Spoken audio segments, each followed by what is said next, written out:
Hello everyone. आप सभी का फिर से स्वागत है। ये घटना चक्र हिस्ट्री का डिस्कशन है। हम लोग एंशियंट हिस्ट्री को डिस्कस करें। एंशियंट हिस्ट्री में आज का टॉपिक है गुप्त एवं गुप्तोत्तर युग। सबसे पहले इसके बारे में डिस्कस करेंगे। इसके बाद इस पर आधारित अब तक जितने भी प्रश्न पूछे गए हैं उन सभी प्रश्नों को भी एनालिसिस करेंगे। देखिए, डिस्कशन को स्टार्ट करने से पहले मैं बता दूं कि इसका पीडीएफ अवेलेबल है। अगर आपको पीडीएफ चाहिए तो Telegram channel, Telegram quiz group या चैनल के कम्युनिटी बॉक्स में जाइए, वहां पर इसके रिगार्डिंग में इंफॉर्मेशन को अपडेट कर दिया गया है। तो चलिए स्टार्ट करते हैं। गुप्त वंश ने लगभग 275 से 550 ईस्वी तक शासन किया। गुप्त वंश ने लगभग 275 से 550 ईस्वी तक शासन किया। इस वंश की स्थापना लगभग 275 ईस्वी में महाराज श्री गुप्त के द्वारा की गई थी। गुप्त वंश का प्रथम शक्तिशाली शासक चंद्रगुप्त पहला था, चंद्रगुप्त प्रथम था। गुप्त वंश का प्रथम शक्तिशाली शासक कौन था? चंद्रगुप्त प्रथम, जिसने 319 से 335 ईस्वी तक शासन किया और इसने अपनी महत्ता सूचित करने के लिए अपने पूर्वजों के विपरीत महाराजा धीराज की उपाधि धारण की। गुप्त संवत का प्रवर्तक चंद्रगुप्त प्रथम था। गुप्त संवत चलाने वाला चंद्रगुप्त प्रथम था। इसकी प्रारंभिक तिथि 319 ईस्वी है। इतिहासकार याद रखिएगा, विंसेंट स्मिथ ने अपनी रचना the early history of India में समुद्रगुप्त के वीरता और विजयों पर मुग्ध होकर उसकी प्रशंसा में उसे भारतीय नेपोलियन की संज्ञा दी। तो समुद्रगुप्त को भारतीय नेपोलियन की संज्ञा दी जाती है। इलाहाबाद का जो अशोक स्तंभ अभिलेख है, समुद्रगुप्त के शासन के बारे में हमें सूचना प्रदान करता है। इस स्तंभ पर समुद्रगुप्त के संधि विग्रहिक हरिसेन ने संस्कृत भाषा में उसकी प्रशंसा का यानी प्रशंसात्मक वर्णन प्रस्तुत किया है। उसकी प्रशंसा का इसमें जिक्र किया है। प्रयाग प्रशस्ति इसे कहा जाता है। इसमें समुद्रगुप्त के विजयों का उल्लेख है। इस प्रशस्ति में समुद्रगुप्त के कुछ प्रशासनिक पदाधिकारियों के नाम मिलते हैं। वे जो प्रशासनिक पदाधिकारी हैं, संधि विग्रहिक, घाट पाकिक, कुमारमात्य और महादंडनायक। अशोक निर्मित यह स्तंभ मूलतः कौशांबी में स्थित था। अकबर ने इसे इलाहाबाद में स्थापित करवाया था, यानी प्रयागराज में। इस स्तंभ पर जहांगीर के आदेश हैं और बीरबल का भी उल्लेख मिलता है। गुप्त शासक चंद्रगुप्त द्वितीय विक्रमादित्य का एक अन्य नाम देवगुप्त मिलता है। तो चंद्रगुप्त द्वितीय विक्रमादित्य का एक अन्य नाम देवगुप्त है। इसका प्रमाण सांची और वाकाटक अभिलेखों से मिलता है। उसके अन्य नाम देवराज और देवश्री भी मिलते हैं। मेहरौली लेख के अनुसार चंद्र ने यानी चंद्रगुप्त द्वितीय ने विष्णुपद पर्वत पर विष्णु ध्वज की स्थापना करवाई थी। दिल्ली में मेहरौली नामक स्थान से मेहरौली लौह स्तंभ लेख प्राप्त हुआ है, जो वर्तमान में कुतुब मीनार के समीप है। इसमें चंद्र नामक किसी राजा के उपलब्धियों का वर्णन किया गया है, जिसका समीकरण गुप्त वंशीय शासक चंद्रगुप्त द्वितीय से किया जाता है। गुप्त सम्राट चंद्रगुप्त द्वितीय विक्रमादित्य को शक विजेता भी कहा गया है।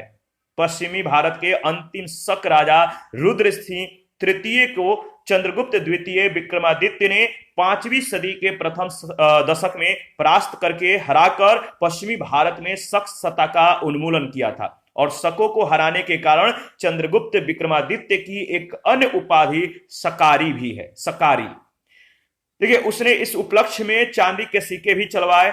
चांदी के सिक्कों को गुप्त काल में रूपक या रूपक कहा जाता था।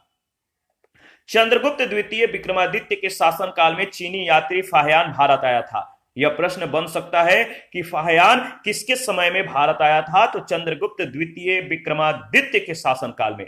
चंद्रगुप्त द्वितीय के नवरत्नों की प्रसिद्धि सर्वकालिक रही है। नवरत्नों में सर्वोत्कृष्ट महाकवि कालिदास थे, यानी चंद्रगुप्त द्वितीय के समकालीन कालिदास थे, महाकवि कालिदास। याद रखिएगा। अगले क्रम पर अगर बात करें तो महान चिकित्सक धन्वंतरी थे। तीसरे खगोल वैज्ञानिक वरामिहिर थे। चौथे कुशकार अमरसी। पांचवें वास्तुकार शंकु तथा छठे रत्न फलित ज्योतिषी छपड़क थे। इसी प्रकार सातवें विद्वान व्याकरण वर रुचि, आठवें जादूगर बेताल भट्ट और नौवें रत्न घटकर पर महान कूटनीतिज्ञ थे। तो ये इनके नौ रत्न हैं। कुमार गुप्त प्रथम महेंद्रादित्य चंद्रगुप्त द्वितीय की पत्नी ध्रुव देवी से उत्पन्न बड़ा पुत्र था। इसके समय के गुप्तकालीन सर्वाधिक अभिलेख प्राप्त हुए हैं, जिनकी संख्या लगभग 18 है। बिलसड़ अभिलेख में कुमार गुप्त प्रथम तक गुप्तों की वंशावली प्राप्त होती है। बांग्लादेश के तीनों स्थानों से जो है कुमार गुप्त कालीन ताम्रपत्र प्राप्त होते हैं।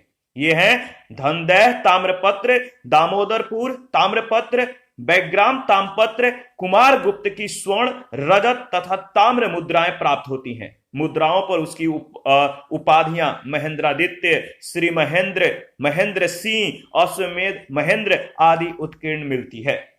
स्कंद गुप्त विक्रमादित्य के स्वर्ण सिक्कों के मुख्य भाग पर धनुष बाण लिए हुए राजा की आकृति और पृष्ठ भाग पर पदासन में विराजमान लक्ष्मी के साथ साथ श्री स्कंद गुप्त का जो है चित्र उत्कीर्ण है।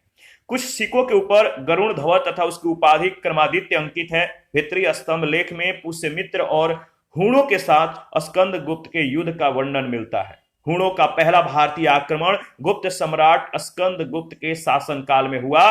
स्कंद गुप्त के हाथों वे बुरी तरह से पराजित हो गए। ईसा की 3री सदी से जब हूण आक्रमण से रोमन साम्राज्य का पतन हो गया तो भारतीय दक्षिण पूर्व एशियाई व्यापार पर अधिक निर्भर हो गए। तोरमाण भारत पर दूसरे हूण आक्रमण का नेता था। मध्य भारत के एरण नामक स्थान से वराह प्रतिमा पर खुदा हुआ उसका लेख मिला है, जिससे पता चलता है कि धन्य विष्णु उसके शासन काल के प्रथम वर्ष में उसका सामंत था। मिहिर कुल हूण शासक तोरमाण का पुत्र तथा उत्तराधिकारी था। मिहिर कुल अत्यंत क्रूर एवं अत्याचारी शासक था। चीनी यात्री वेनस्यांग तथा मंदसौर लेख के साक्ष्य से ज्ञात होता है कि सर्वप्रथम गुप्त नरेश नरसिंह गुप्त बलादित्य ने लगभग 528 ईस्वी या कुछ स्रोतों के अनुसार 495 ईस्वी में तत्पश्चात मालवा नरेश यशोधर्मन के द्वारा मिहिर कुल को बुरी तरह से पराजित किया गया था। गुप्त काल में बंगाल में ताम्रलिप्ति एक प्रमुख बंदरगाह था, जहां से उत्तर भारतीय व्यापार एवं साथ ही दक्षिण पूर्व एशिया, चीन, लंका, जावा, सुमात्रा आदि देशों के साथ व्यापार होता था। पश्चिमी भारत का प्रमुख बंदरगाह भेगु कक्ष यानी भड़ौस था, जहां से पश्चिमी देशों के साथ समुद्री व्यापार होता था। प्राचीन भारत की अर्थव्यवस्था में श्रेणियों का विशेष महत्व था। ये संगठन व्यापारियों के द्वारा उनके व्यापार के समुचित संचालन के लिए स्थापित किए जाते थे, यानी उनके व्यापार को देखरेख के लिए, उनकी शासन व्यवस्था को बनाए रखने के लिए यह स्थापित किए जाते थे। श्रेणियों का अपने सदस्यों पर न्यायिक अधिकार होता था। श्रेणियों के द्वारा ही सदस्यों के वेतन, काम करने के नियम, मानक और कीमतों का निर्धारण किया जाता था, यानी ये प्रशासनिक अधिकारी के रूप में इन पर शासन करते थे। प्रत्येक श्रेणी का अपना एक प्रमुख होता था। राजा का श्रेणियों के संचालन में, याद रखिएगा, राजा का श्रेणियों के संचालन में अगर बात करें तो कोई हस्तक्षेप नहीं होता था, कोई इंटरफेयर नहीं होता था। श्रेणियां अपने नियम स्वयं बनाती थी। गुप्त काल में गुजरात, बंगाल, दक्कन और तमिलनाडु वस्त्र उत्पादन के लिए काफी प्रसिद्ध थे। यहाँ पे वस्त्र उत्पादन काफी जोर शोर से हुआ करता था। वस्त्र उद्योग गुप्त काल का प्रमुख उद्योग था। गुप्त काल में अंतरराष्ट्रीय व्यापार के प्रमुख केंद्र ताम्रलिप्ति, भृगुकक्ष, अरिकामेडु, कावेरीपट्टनम, मुजरिस प्रतिष्ठान, सोपारा और बारबेरिकम ये सभी थे। आयुर्वेद और चिकित्सा के क्षेत्र में प्राचीन भारत की चरम परिणति चरक और सुश्रुत में मिलती है। धन्वंतरी चंद्रगुप्त सेकंड विक्रमादित्य के नवरत्नों में से एक थे। ये आयुर्वेद शास्त्र के प्रकांड पंडित थे। भास्कराचार्य प्रख्यात, अगर बात करें तो भास्कराचार्य प्रख्यात या काफी विख्यात खगोलज्ञ और गणितज्ञ थे। उन्होंने सिद्धांत शिरोमणि की रचना की, जिसकी भाग लीलावती है। तो भास्कराचार्य के द्वारा सिद्धांत शिरोमणि की रचना की गई है और इसका भाग, जिसकी भाग जो है लीलावती है। इस ग्रंथ में गणित और खगोल विज्ञान से संबंधित विषयों पर प्रकाश डाला गया है। देखिए, अगर बात करें तो 5वीं शताब्दी ईसा पूर्व तक भारत में त्रिकोण मिति में जया, कोजया और उत्क्रम जया के सिद्धांत ज्ञात हो चुके थे। सूर्य सिद्धांत और आर्यभट्टीय में इनका उल्लेख है। 7वीं शताब्दी ईसा पूर्व में ब्रह्मगुप्त के द्वारा चक्रीय चतुर्भुज के सिद्धांत का वर्णन मिलता है। समुद्रगुप्त के कुल 6 प्रकार की स्वर्ण मुद्राएं हमें प्राप्त होती है। ये गरुण, धनुर्धारी, परशु, अश्वमेघ, व्याघ्र हनन तथा वीणावादन प्रकार, ये सभी जो है इसके अंतर्गत हैं, ये हैं। और गुप्त काल में स्वर्ण मुद्रा को दीनार कहा जाता था। स्वर्ण मुद्रा यानी सोने से बने सिक्के को, मुद्राओं को दीनार कहा जाता था। चीनी यात्री फाहियान के अनुसार लोग दैनिक क्रय विक्रय के लिए, रोजमर्रा के चीजों को खरीदने के लिए, बेचने के लिए कौड़ियों का प्रयोग करते थे। गुप्त शासकों के सिक्के उत्तर प्रदेश, बिहार, बंगाल, मध्य प्रदेश, राजस्थान और उड़ीसा में पाए गए हैं। सिक्कों का सबसे प्रसिद्ध प्राप्ति स्थल राजस्थान का भरतपुर यानी बयाना है। इनके द्वारा जारी किए गए चांदी के सिक्के रूपक कहलाते थे। गुप्त शासकों को चंद्रगुप्त प्रथम के द्वारा सर्वप्रथम सिक्के जारी किए गए। सती प्रथा का प्रथम अभिलेखीय साक्ष्य एरण से प्राप्त हुआ है। यह अभिलेख 510 ईस्वी का है, जिसमें गोपराज नामक सेनापति की स्त्री के सती होने का उल्लेख है। गुप्त साम्राज्य के पतन के कारण थे हूण आक्रमण, प्रशासन का सामंतीय ढांचा आदि। गुप्त काल में नगर क्रमिक पतन की ओर अग्रसर हुए। संपूर्ण गंगा घाटी में जो शहर पहले अत्यंत समृद्ध अवस्था में थे, उनमें से अधिकांश को गुप्त काल में या तो त्याग दिया गया या वहां के आवासन में पर्याप्त विघटन हुआ। पाटलिपुत्र जैसा प्रमुख नगर ह्वेनसांग के आगमन तक गांव बन गया था। मथुरा जैसा प्रमुख नगर एवं कुम्हरार, सोनपुर, सोगौरा और उत्तर प्रदेश में गंगा घाटी के अनेक महत्वपूर्ण केंद्र इस काल में ह्रास के ही प्रमाण प्रस्तुत करते हैं। गुप्त काल में कला और साहित्य में हुई प्रगति के आधार पर इस काल को याद रखिएगा प्राचीन भारत का स्वर्ण युग कहा जाता है। प्राचीन भारत का स्वर्ण युग याद रखिएगा। अजंता की 3 गुफाएं गुप्तकालीन मानी जाती हैं, 16वीं, 17वीं और 19वीं। अजंता की जो 3 गुफाएं हैं, 16वीं, 17वीं और 19वीं, ये गुप्तकालीन है। इनमें 16वीं और 17वीं गुफाएं विहार मतलब कि रहने वाला स्थान, और 19वीं गुफाएं चैत्य है यानी पूजा स्थान। गुप्त वंश के शासकों ने मंदिरों और ब्राह्मणों को जो है सबसे अधिक ग्राम यानी गांव अनुदान में दिए, दान में दिए। गुप्त काल में जो लोग राजकीय भूमि पर कृषि करते थे, उन्हें अपनी उपज का एक भाग राजा को कर के रूप में अदा करना पड़ता था, देना पड़ता था, जो सामान्यतः षष्ठांश तक होता था। गुप्त अभिलेख में भूमि कर को उद्रंग अथवा भाग कर कहा गया है। उद्रंग या भाग कर। प्राय सभी धर्मशास्त्रों में भूराजस्व की दर 1/6 यानी उपज का 6ठा भाग थी। प्राचीन भारत में सिंचाई कर को विदक भाग और उदक भाग कहा गया है। यहां से प्रश्न कई बार पूछे गए हैं। सिंचाई कर को विदक भागम या उदक भाग कहा गया है। हिरण्य मौर्य काल में लिए जाने वाला नगद कर था। हिरण्य क्या था? मौर्य काल में लिए जाने वाला एक नगद कर था। गुप्त और गुप्तोत्तर काल में रेशम के लिए कौशय शब्द का प्रयोग होता है। कौशय याद रखिएगा, काफी महत्वपूर्ण है। देखिए, अगर बात करें 3री शताब्दी में वारंगल लोहे के यंत्रों या उपकरणों के लिए काफी प्रसिद्ध था। गुप्त काल में लिखित संस्कृत नाटकों में स्त्री और शूद्र प्राकृतिक भाषा बोलते थे। जो स्त्री थी और जो शूद्र थे, ये प्राकृतिक भाषा का प्रयोग करते थे, ठीक है। जबकि उच्च वर्ण के लोग संस्कृत भाषा बोलते थे, यानी जो उच्च वर्ण के लोग थे जैसे ब्राह्मण, ये सब जो थे, ये संस्कृत भाषा का प्रयोग करते थे। शूद्रकृत मृच्छकटिकम नामक रचना से गुप्तकालीन शासन व्यवस्था और नगरीय जीवन के विषय में हमें रोचक जानकारी मिलती है। इस ग्रंथ में चारुदत्ता नामक ब्राह्मण, सार्थवाह और एक गणिका की पुत्री वसंत सेना की प्रेम कथा के शब्दों को जो है प्रेम कथा को शब्दों के रूप में पिरोया गया है, यानी लिपिबद्ध किया गया है। चारुदत्ता नामक ब्राह्मण, सार्थवाह और एक गणिका की पुत्री वसंत सेना की प्रेम कथा का वर्णन है। गुप्त साम्राज्य की शासन व्यवस्था राजतंत्रात्मक थी। मौर्य शासकों के विपरीत गुप्त वंशी शासक अपनी दैवीय उत्पत्ति में विश्वास करते थे। गुप्त शासकों ने भूमि दान की परंपरा को विस्तारित किया। गुप्त प्रशासन का स्वरूप केंद्रीकृत न होकर संघात्मक था। गुप्त राजा अनेक छोटे राजाओं का राजा होता था। सामंत तथा प्रांतीय शासक अपने अपने क्षेत्रों में नितांत स्वतंत्रता का अनुभव करते थे। शतरंज का खेल भारत में गुप्त काल के दौरान इसका उद्भव हुआ, जहां इसे चतुरंग के नाम से जाना जाता था।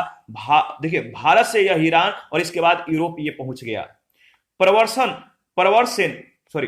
सेन प्रथम वकाटक वंश का एकमात्र शासक था। समय है 275 से 335 ईस्वी का। प्रवरसेन नाम याद रखिएगा, ये वकाटक वंश का एकमात्र शासक था जिसने सम्राट की उपाधि धारण की थी। वकाटक प्रशासक प्रवरसेन प्रथम ने 4 अश्वमेध यज्ञों का संपादन किया था। इसके साथ ही इसने जो है अनेक वैदिक यज्ञ भी किए थे। और इसी वंश के शासक प्रवरसेन द्वितीय की रुचि साहित्य में थी, जिसने सेतुबंध नामक ग्रंथ की रचना की थी। महर्षि कपिल ने सांख्य दर्शन का प्रतिपादन किया था। महर्षि कपिल ने सांख्य दर्शन का प्रतिपादन किया था। सांख्य पुनर्जन्म और आत्मा के आवागमन के सिद्धांतों को स्वीकार करता है।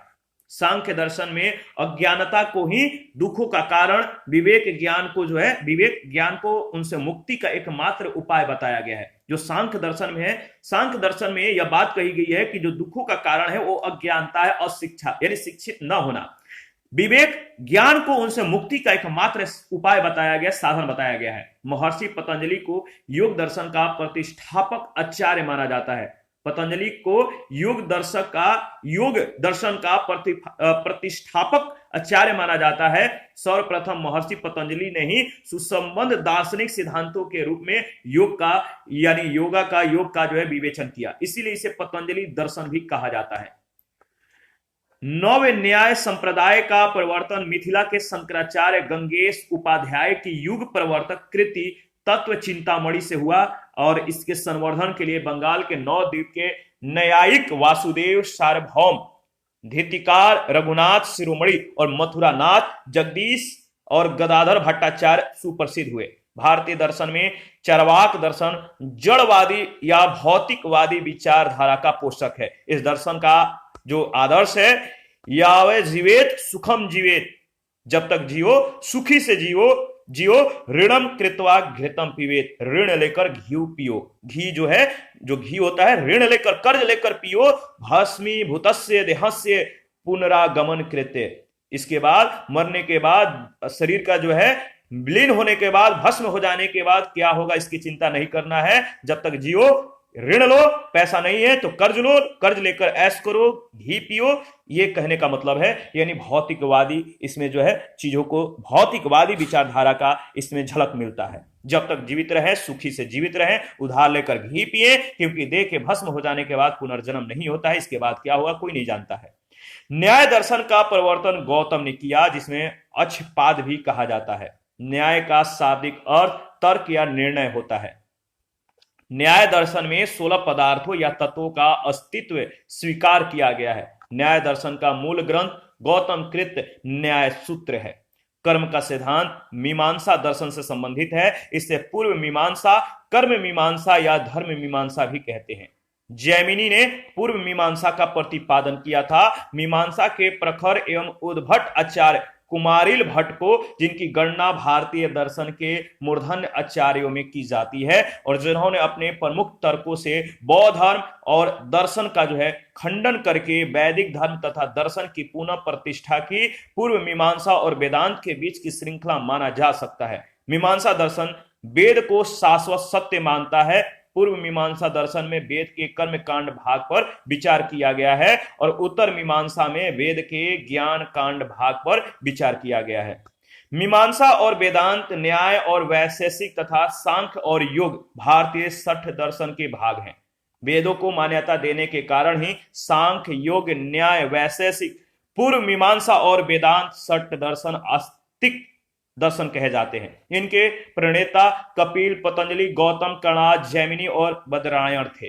वेदांत दर्शन को भारतीय विचारधारा की प्रकाष्ठा माना जाता है। वेदांत का शाब्दिक अर्थ होता है वेदों का अंत। वैदिक विचारधारा की पराकाष्ठा।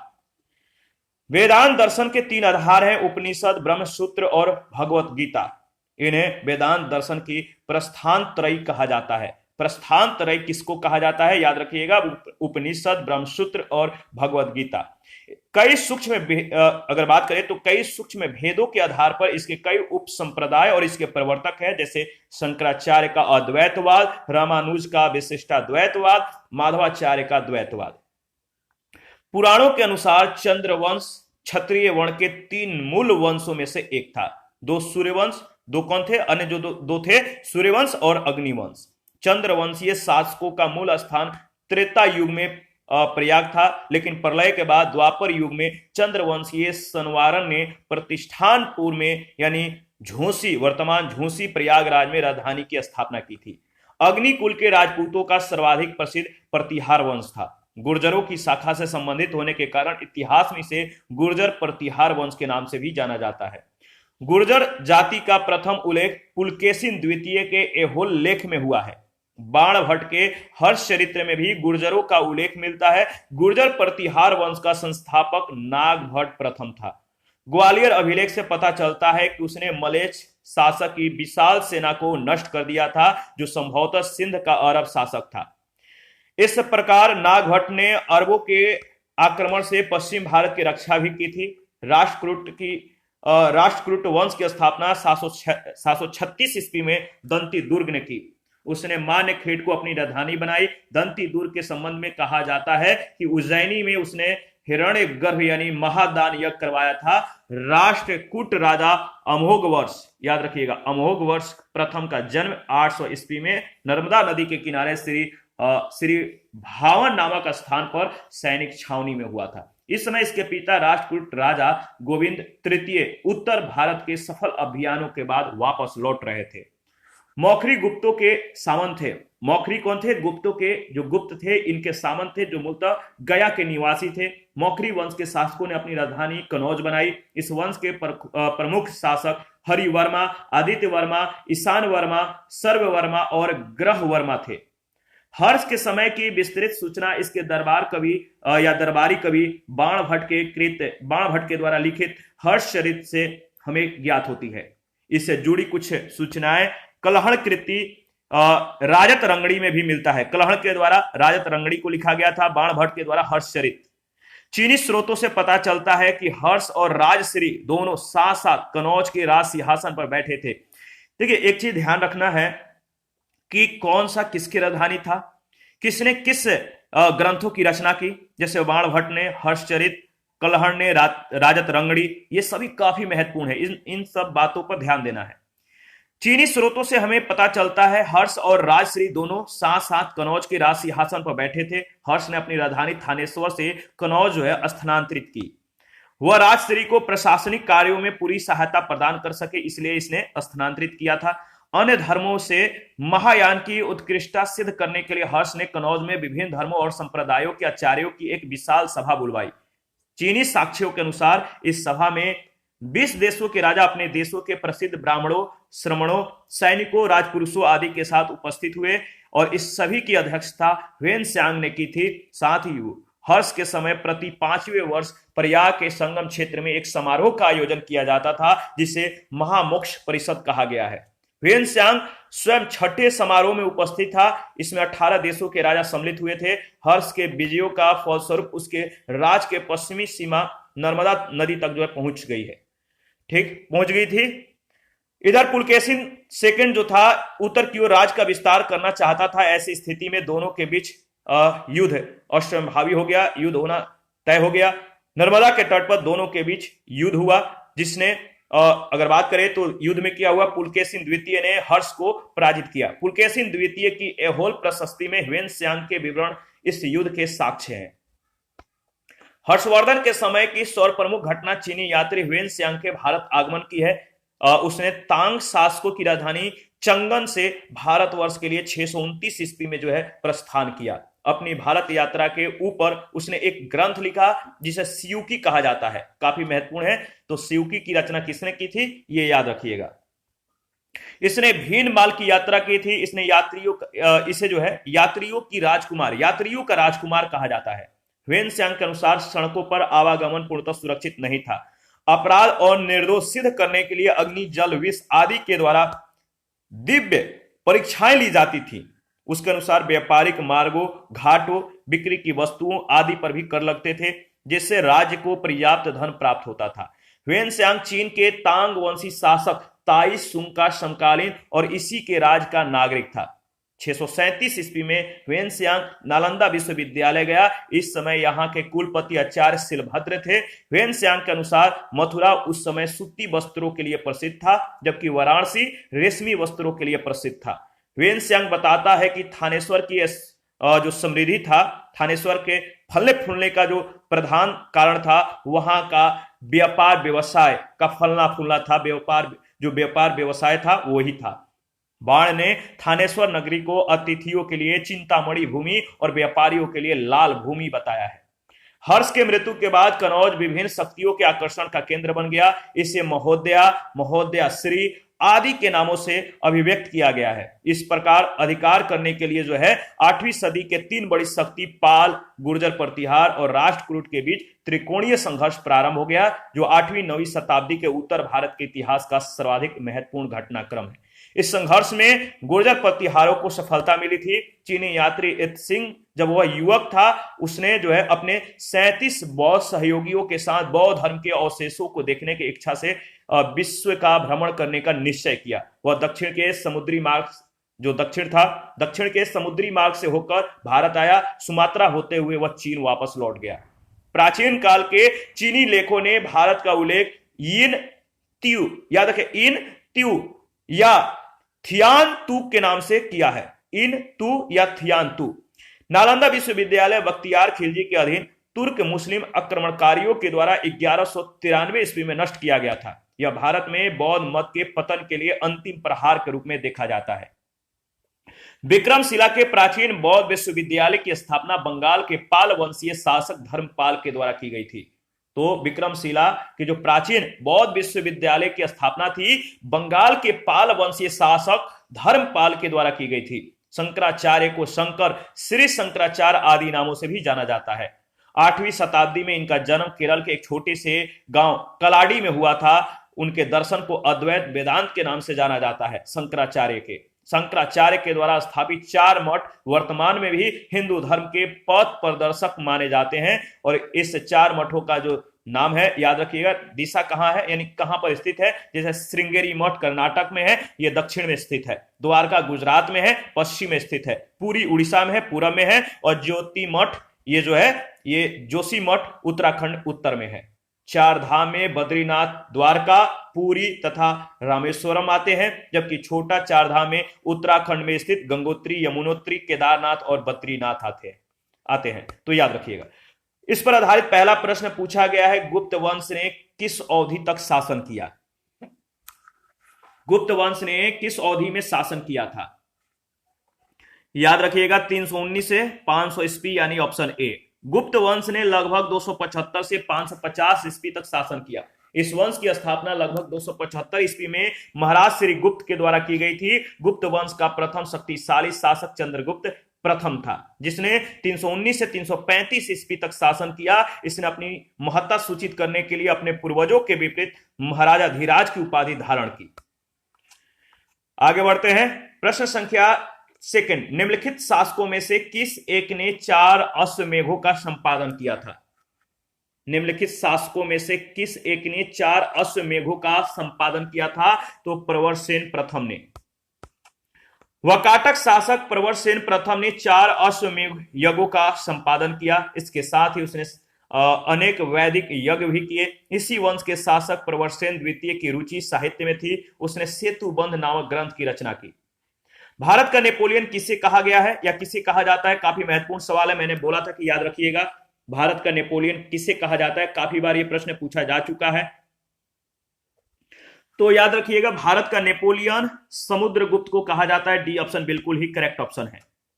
इतिहासकार विंसेंट स्मिथ ने अपनी रचना the early history of India में समुद्रगुप्त के वीरता और विजयों पर मुग्ध होकर उसे भारतीय नेपोलियन की संज्ञा दी है। 4 नंबर है, प्राचीन भारत का नेपोलियन किसे कहा जाता है?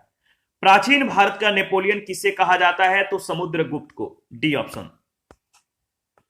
5 नंबर है, निम्नलिखित में से किस गुप्त राजा का एक अन्य नाम देवगुप्त था?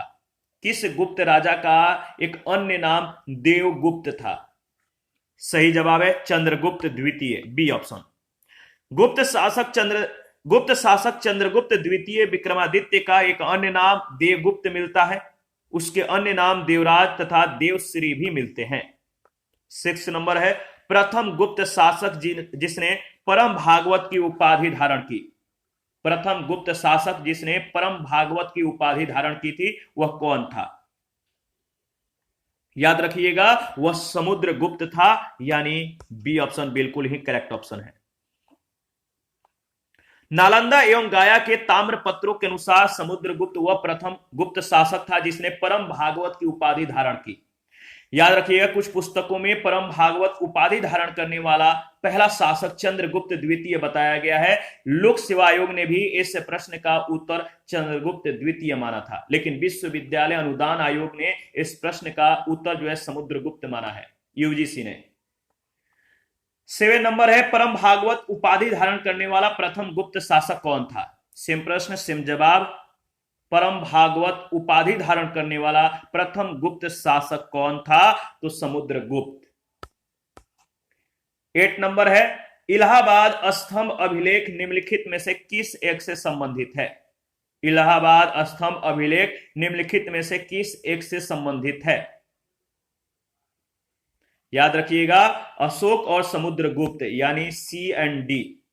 इलाहाबाद का अशोक स्तंभ अभिलेख समुद्रगुप्त के शासन के बारे में सूचना प्रदान करता है। इस स्तंभ पर समुद्रगुप्त के संधि विग्रहिक हरिसेन ने संस्कृत भाषा में प्रशंसात्मक यानी उसकी प्रशंसा का वर्णन किया है, जिसे प्रयाग प्रशस्ति भी कहा गया है। इसमें समुद्रगुप्त के विजयों का भी उल्लेख है, उसके विजय यानी जीतों का भी उल्लेख है। 9 नंबर है, इलाहाबाद का अशोक स्तंभ किसके शासन के बारे में हमें सूचना प्रदान करता है? इलाहाबाद का अशोक स्तंभ किसके शासन के बारे में हमें सूचना प्रदान करता है? तो समुद्रगुप्त के, डी ऑप्शन। प्रश्न संख्या 10 है, प्रयाग प्रशस्ति किसके सैन्य अभियान के बारे में हमें जानकारी देती है? सेम प्रश्न सेम जवाब। प्रयाग प्रशस्ति किसके सैन्य अभियान के बारे में हमें जानकारी देती है? तो सही जवाब है समुद्रगुप्त के, यानी बी ऑप्शन बिल्कुल ही करेक्ट ऑप्शन है। इसी के साथ आज का जो सेशन है समाप्त करते हैं। नेक्स्ट सेशन में बचे हुए प्रश्नों को कवर करेंगे। आप अपना प्रतिक्रिया देते रहें, आपके प्रतिक्रियाओं का हमें बेसब्री से इंतजार रहता है। और कृपया आप लोग हमें सपोर्ट कीजिए, हमें सब्सक्राइब कीजिए, ज्वाइन कीजिए, शेयर कीजिए, और आप लोग अपना प्यार हमें इसी तरह बनाए रहें। आप लोग का प्यार हमारा जो है उत्साह है, हमें बढ़ने का मौका देता है। तो आप लोग इसी तरह हमें प्यार देते रहें। मिलते हैं नेक्स्ट सेशन में।